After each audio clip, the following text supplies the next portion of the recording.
When two intensely competitive figures with a bitter history are forced into the same room, the public expects a predictable outcome, an inevitable implosion.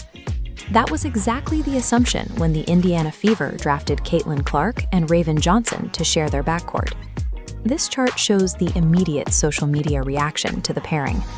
As soon as the draft concluded, negative sentiment spiked, with sports commentary declaring the locker room a total loss before a single professional game was even played.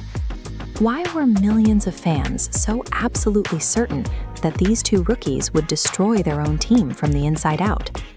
People weren't looking at basketball statistics. They were caught up in a highly publicized, deeply manufactured narrative of intense personal hostility. To understand the tension, we have to look back at the highly charged environment of the 2023 NCAA Final Four. Caitlin Clark was the absolute center of the college basketball universe, commanding the court and the headlines for the Iowa Hawkeyes. Raven Johnson stood directly in her path, anchoring the defense for a fiercely competitive South Carolina program. During their matchup, Clark executed a quick, dismissive wave-off toward Johnson. It was a clear, mechanical gesture, signaling she didn't respect Johnson's outside shot. Media outlets clipped that 2-second interaction and looped it endlessly. It was dissected on every sports network and framed as the start of a permanent grudge. A single gesture on a college court created a massive public expectation. The internet decided that animosity would define their professional transition, labeling them before they ever stepped into a Fever practice. Now, skip forward to their time in the WNBA. A recent piece of footage surfaced that challenges that expected narrative of hostility. Following a recent win, a camera captured Clark and Johnson executing a synchronized dance and a complex handshake right on the sideline. Look at the physical evidence in the clip. Their shoulders are relaxed, their timing is exact, and they are completely in sync. This level of casual coordination requires actual connection, not a forced corporate mandate.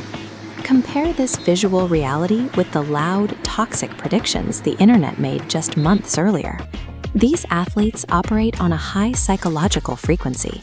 Clark and Johnson left their college rivalry in the past, prioritizing the pursuit of a WNBA championship over petty drama. That obvious off-court chemistry is a symptom of how well they fit together on the hardwood. This map visualizes offensive gravity. Clark's deep shooting acts as a magnet, pulling defenders outward. With the defense stretched, interior lanes open, allowing Johnson to cut straight to the basket. Defensively, it reverses.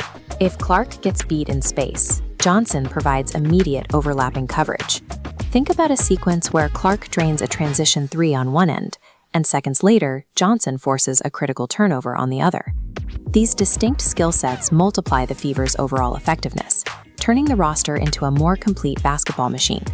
While the internet waited for a locker room disaster, Clark and Johnson demonstrated a quiet, professional maturation.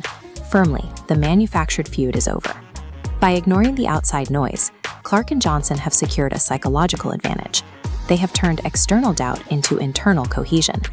Fans often project their own pettiness onto athletes, but professionals know how to take historical friction and use it as fuel for a successful alliance. The rest of the league now faces a backcourt that is proving immune to outside distraction and increasingly focused on tactical execution.